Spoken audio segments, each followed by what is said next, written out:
Hello guys, welcome back to my channel. চলে আসলাম একটা নতুন ভিডিও নিয়ে। তো আমরা যাব আজকে পুরী।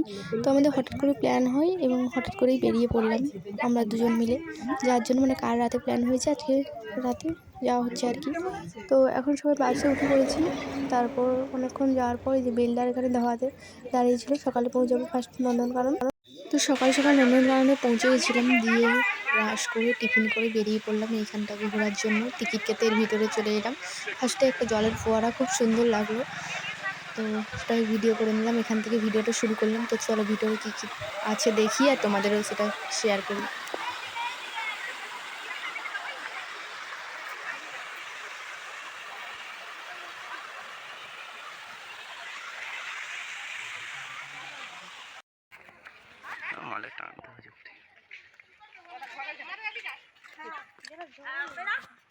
কোন যদি পড়বে না ফেলো না, সাবধানে করবে। বিপদ বের করছে। একটা মাল বেরিয়েছে, দেখ সেটা হাঁকাড়ছে। ওই তোরা পাশেটা উঠে হাঁকাড়ছে। কোথায়? এই কোটা।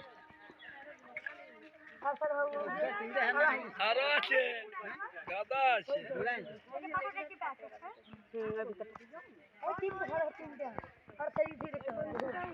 সেই ধারে আছে, দেখবা না সেই ধারে। দাঁতের আওয়াজ দিয়েছিস? দাঁতের আওয়াজ করছে? এই তো কোন আওয়াজ। দাঁড়া, এদিকে আসবে যখন তো বলি উপরে মাংস দিয়ে রেখেছি। আমরা দেখে গেছি। আর দুটো আছে, সারা বাগ আছে, এবার দেখছি। আর নাই তো, আরো আছে। এটা কোথায়? অনেক বাগ দেখেছি। কাছের থেকে এই জানো আর আছড় হয়ে গেল আবার। দেখ না কোন সোজা সোজা দাঁড়িয়ে গেল।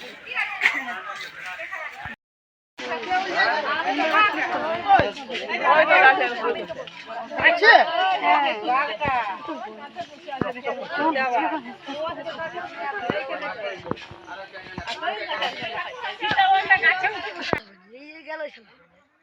জলেই নামবে, জলে নামবে বলছি না। ওই তো একটা জলে নামছে, দেখো না। ঝাঁপে উঠে যাবে নাকি? না কুমির টুমির আছে নাকি? না, টার্গেট নিলেও নিতে পারবে না। এদিকে আয়, জলদি আসো। এই টপ করে আসো, জলে নামিছে। জলে নামিছে, জলদি আসো। ও ও ও এখানে আরো আছে, এখানে আরো আছে। এখানে আছে বলো। বাঘটা জলে নামিছে। দেখতে যে বাঘের চেহারা। ও কি করছে, কোথায়? এই তো রে। তো 2-3 রকমের বাঘ দেখেছিলাম, আর এই বাঘটা লাস্টের দিকে দেখতে এলাম। তো এটা হচ্ছে মানে এটা অনেক বড় ছিল। এই বাঘটা সব যতগুলো দেখেছি তাদের মধ্যে এই বাঘটাই সব থেকে বড় ছিল। আর এই বাঘটা সবাইকে দেখে সবাই দাঁড়িয়েছিল, এটা দেখে বারবার জলে নামছিল, উঠছিল, আবার জলে নামছিল। খুব সুন্দর লাগছিল জলে নামছে দেখে। উঠতে পারে দেখবি।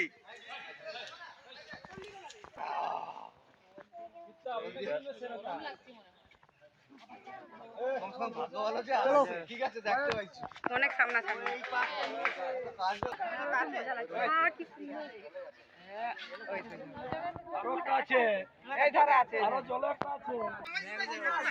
সে নেমে দেখে আসবো।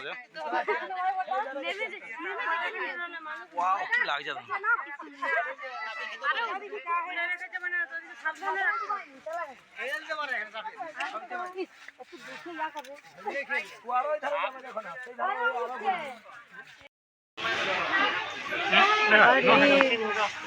তো কুমিরগুলোকে ফার্স্টে যখন দেখলাম তখন মনে হচ্ছিল যেন স্ট্যাচুর মতো ওরা শুয়ে আছে, মানে একটু নড়ছিল না, কিছু করছিল না, চুপচাপ শুয়েছিল। দেখে মনে হচ্ছে ওরা স্ট্যাচু। দিয়ে একটুখানি পরে হঠাৎ একজন করে জলে নামছিল, সেটা দেখতে মানে অনেক সুন্দর লাগছিল জলে নামা।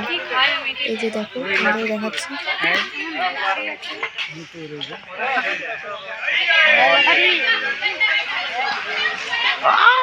ওয়াও, জলটা মনে হয় ঠান্ডা। এই কুমিরের টাকা শেষ হবে।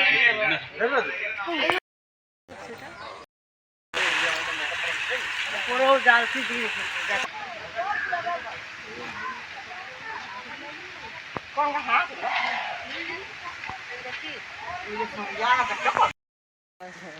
কিন্তু তুমি শুনতে পাওনি। তুমি শুনতে পারো তোমাদের পেটে কি হয়েছে গোলটা শোনার মতো মানুষই হবে না আমি শুনবো একটু পাপ করে নিছো তুমি এই তোমার যদি হাত দিই কি করবো নন্দনকাননে ঘোরার পর খাওয়া দাওয়া করে বেরিয়ে পড়লাম। আমার মোবাইলে চার্জ ছিল না, সুইচ অফ হয়ে গেছিলো, তাই আর ভিডিও করা হচ্ছিল না। তারপর চলে আসলাম এই উদয়গিরি খণ্ডগিরি। ফার্স্টে আমরা উঠবো খণ্ডগিরিতে, আর যেটা দেখাচ্ছি এখন ওটা হচ্ছে উদয়গিরি। তোমরা কে কে এসেছো এই জায়গায় অবশ্যই কিন্তু কমেন্টে জানিও। আর আমি একবার এসেছিলাম ছোটোবেলাতে জেঠিমাদের সাথে, তখন কোনো ভিডিও নেই, শুধু ফটো আছে আর কি, ক্যামেরায় ফটো তোলা হয়েছিল, ওটাই আছে। আর এখন এলাম আবার একবার জগন্নাথের দর্শন করতে। তো ফার্স্টে এখানে খণ্ডগিরির এখানে মন্দিরে আমরা প্রণাম করে নিচ্ছিলাম, তারপর ওই খণ্ডগিরির ওই উঁচুটাতে ওঠা হবে আর কি। এই যে এখন উঠে গেছি একটুখানি, এর উপরে আবার উঠবো। এর উপরে আরেকটা অনেক সুন্দর মন্দির আছে, এখান থেকে দেখতে পাচ্ছি, খুব সুন্দর লাগছে যেন, তোমাদের দেখাচ্ছি একটুখানি পরে। আর ওইদিকে সিঁড়ি আছে, মানে সিঁড়ি বলতে এমনি ধাপ ধাপ করা, আর এখানটাতে দেখো এমনি পাহাড় কেটেই আছে আর কি। এখানটা দিয়ে আমরা উঠে পড়লাম, খুব ভয় লাগছিল। খণ্ডগিরি থেকে নেমে এখন উঠছি উদয়গিরিতে। তো যে কোনো একটা টিকিট কাটলেই দুটোতে ওঠা যাবে, একটা কাটলে আরেকটা ফ্রি আর কি। আর এইখানে দেখো ওঠা অন্য রকম, মানে ওঠার জায়গাটা এই উদয়গিরিতে।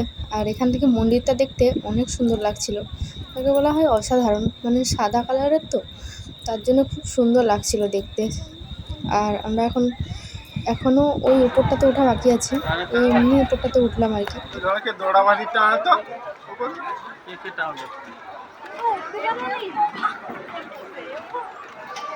काय लागता